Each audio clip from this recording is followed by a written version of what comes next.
De nouvelles grèves et manifestations ce mardi en France contre la réforme des retraites. Le trafic des trains notamment est perturbé.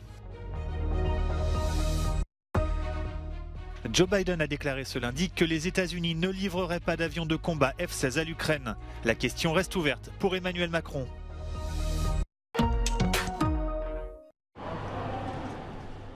Grève et manifestations contre la réforme des retraites ce mardi dans toute la France.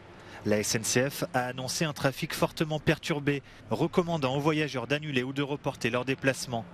La grève devrait également être très suivie dans les mairies, les écoles et les raffineries. Les syndicats espèrent une mobilisation au moins équivalente à celle du 19 janvier, où plus d'1 million de Français étaient descendus dans la rue pour faire plier le gouvernement.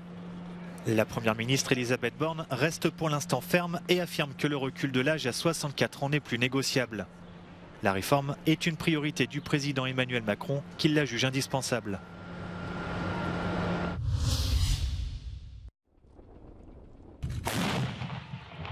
Le président américain Joe Biden a déclaré ce lundi que les États-Unis ne livreraient pas d'avions de combat F-16 à l'Ukraine, alors que Kiev presse ses alliés d'accélérer la livraison d'armes. Après avoir annoncé l'envoi de chars lourds à l'Ukraine, les dirigeants occidentaux restent prudents par crainte d'une escalade du conflit. En déplacement aux Pays-Bas pour y rencontrer le Premier ministre néerlandais Mark Rutte, le président français Emmanuel Macron n'a toutefois pas fermé la porte à l'envoi d'avions de chasse. Par définition, rien n'est exclu que nous apprécions toujours les choses au vu de 3 critères. Le premier, c'est que ce soit demandé utile compte tenu des délais de formation de livraison pour l'armée ukrainienne. Et c'est pourquoi j'ai, la semaine dernière encore, parlé pendant plus d'1 heure et demie avec le président Zelensky. Lors d'une visite de la première ministre danoise Mette Frederiksen à Mykolaïv, le président ukrainien Volodymyr Zelensky a de son côté insisté sur l'urgence de recevoir le plus rapidement possible les armes promises. Il a également évoqué la question de la reconstruction du pays. L'opérateur énergétique public ukrainien Ukrenergo a admis que le système énergétique du pays avait considérablement été endommagé par les frappes russes. Kiev a par ailleurs démenti ce lundi que les troupes russes progressaient, comme l'affirme Moscou, près de la ville de Vuhledar, nouveau point chaud du front.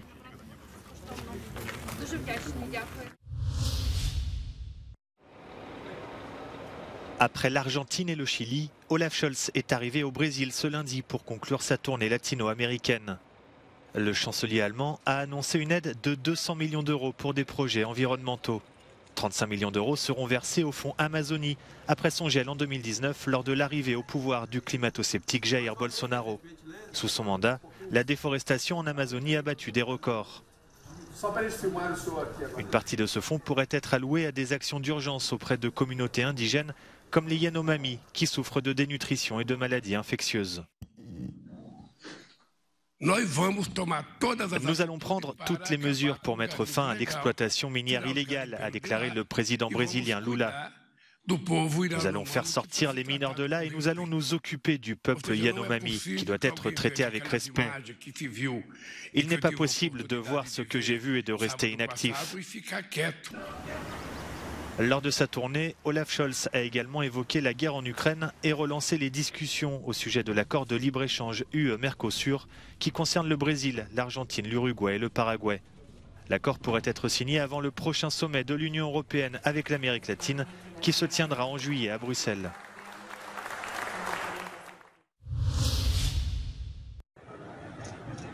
Au Pakistan, le bilan de l'attentat de Peshawar ne cesse d'augmenter. Les autorités parlent désormais d'au moins 83 morts et toujours des dizaines de blessés. L'explosion s'est produite ce lundi dans une mosquée située à l'intérieur du quartier général de la police. La plupart des victimes sont d'ailleurs des policiers. Le Premier ministre s'est rendu au chevet des blessés transportés dans les hôpitaux de cette ville. Peshawar est située à une 50aine de kilomètres de la frontière avec l'Afghanistan. L'attentat de ce lundi n'a pas été revendiqué. En tout cas, il vient confirmer la détérioration de la sécurité au Pakistan. L'an dernier, un précédent attentat dans une mosquée chiite de Peshawar avait fait 64 morts.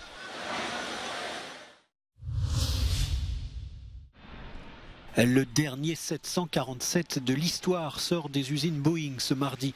Un avion mythique qui a accompagné l'explosion du transport aérien grand public.